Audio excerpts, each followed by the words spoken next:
छत्तीसगढ़ के बलरामपुर उद्यान विभाग के अधिकारियों की लापरवाही की वजह से सरकार का करोड़ों रुपया बर्बाद हो गया है।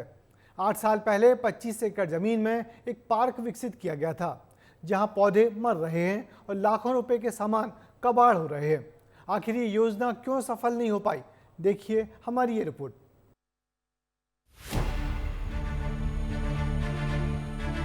करोड़ों खर्च कर बनाया उद्यान, लापरवाही ने फिर किया वीरान।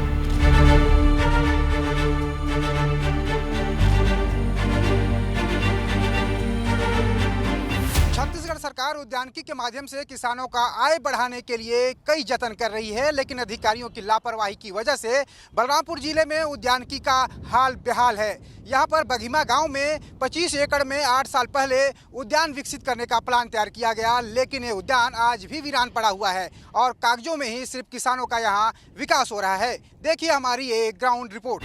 कई पौधे मुरझा गए हैं, कई पौधे दम तोड़ चुके हैं, मशीनें कबाड़ हो गई हैं, जंग लगने लगा है, पानी की टंकियां सूखी पड़ी हैं, ड्रिप इरिगेशन सिस्टम खराब हो गया है। जिस इलाके को करोड़ों रुपए खर्च कर उद्यान के रूप में विकसित किया गया था, जिस बंजर जमीन को हरा भरा किया गया था, आज वो फिर से बंजर नजर आने लगी है। ये तस्वीरें बलरामपुर जिले के बघीमा में बने उद्यान की। उद्यान विभाग ने 8 साल पहले 25 एकड़ जमीन पर उद्यान विकसित करने का काम किया, लेकिन अधिकारियों ने ऐसी जगह का चयन किया कि जहां पानी ही नहीं है। 8 साल में 10 बोरवेल फेल हो गए, और जब पानी ही नहीं है तो पौधे विकसित कैसे होंगे। उद्यान में किसी भी नर्सरी को विकसित करने के लिए और पौधों के लिए पानी की जरूरत होती है, लेकिन इस उद्यान में पानी ही नहीं है।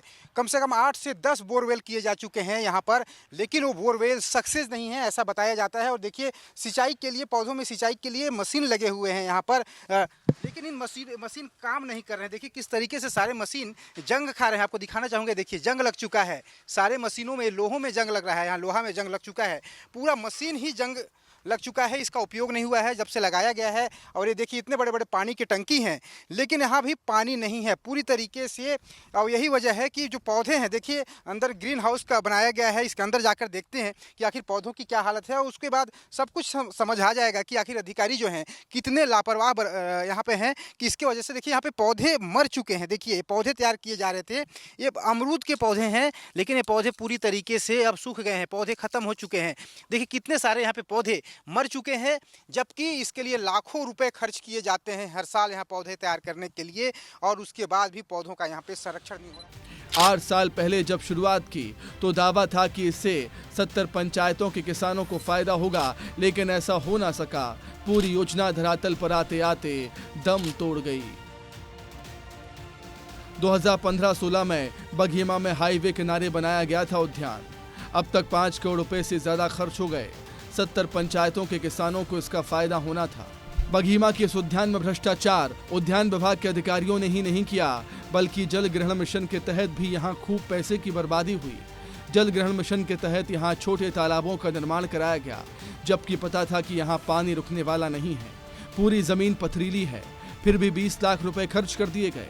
वहीं दूसरी तरफ उद्यान के पास ही गिट्टी क्रेशर है, जहां से उड़ती धूल पौधों के विकास में बड़ी बाधा है। उद्यान में जहां सिंचाई के लिए पानी नहीं मिल रहा है, वहीं दूसरी तरफ जो पौधे लगे हुए हैं 8 साल 9 साल पुराने पौधे भी नहीं बढ़ पा रहे हैं। पौधे इसलिए भी नहीं बढ़ पा रहे हैं, पानी की समस्या तो है, लेकिन जो क्रेशर से डस्ट निकल रहा है, देखिए जो पत्थर, जो गिट्टी क्रेशर है, वहां से जो डस्ट निकल रहा है, वो पूरा जो डस्ट इन पत्तियों पर जम जा रहा है। देखिए किस तरीके से जो हरी पत्तियां हैं ये सफेद हो गए हैं, और ये पत्तियों में जो सफेद हो गया है, देखिए हमारे हाथ में पूरा सफेद ही लग जाएगा। ये देखिए मेरे हाथ को देखिए, पूरा मेरा हाथ सफेद हो जा रहा है इन पत्तियों को छूने की वजह से। और यही वजह है कि जो अधिकारी हैं, जो एक्सपर्ट हैं, वो कह रहे हैं कि पौधे प्रकाश संश्लेषण की क्रिया ही नहीं कर पा रहे हैं।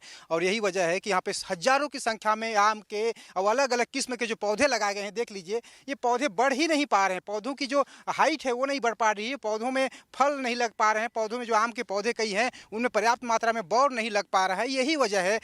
पथरीली जगह का चयन किया गया था, जहाँ पार्क बना वहाँ पानी की कमी है।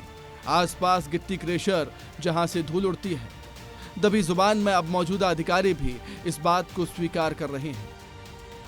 पौधे का बढ़वार का और नहीं होने का मेन कारण है कि जो डस्ट है जो क्रेशर से डस्ट आ रहा है सामने से, है ना, उससे पौधे की पत्तियों में ना डस्ट चिपक जा रहा है, जिससे पौधा जो है प्रकाश संश्लेषण नहीं ले पा रहा है। और पौधे के भोजन का मुख्य साधन ही प्रकाश संश्लेषण है। मेन वजह वही है कि इसका हाइट नहीं बढ़ पा रहा है। और दूसरा मेन कारण ये है कि अपना जो नर्सरी है वो नीचे पथरीला भूमि है, और पथरीला भूमि होने के कारण जो पौधे का जड़ होता है उसका विकास नीचे की ओर नहीं हो पा रहा है, वो सीमित हो पा रहा है। इस कारण ना इसका बढ़वार ना नहीं हो पा रहा है। अब सवाल यही है कि क्या इस लापरवाही और बद इंतजामी के बाद भी बलरामपुर जैसे आदिवासी इलाके में उद्यानिकी को बढ़ावा देने की मंशा पूरी हो पाएगी? क्या किसानों को कुछ फायदा मिलेगा, या सिर्फ विभाग की सफलता की कहानियां सिर्फ कागजों तक ही सीमित रहेंगी? ऐसी लापरवाही बरतने वाले अधिकारियों के खिलाफ कड़ी कार्रवाई होनी चाहिए। ऐसा इसलिए क्योंकि जमीनी स्तर पर उद्यान विभाग के अधिकारी बड़ी लापरवाही बरत रहे हैं और सरकार का करोड़ रुपए खर्च होने के बाद भी किसानों को उसका लाभ नहीं मिल पा रहा है। वीडियो जर्नलिस्ट प्रसाद यादव के साथ दिलीप जायसवाल, विस्तार न्यूज।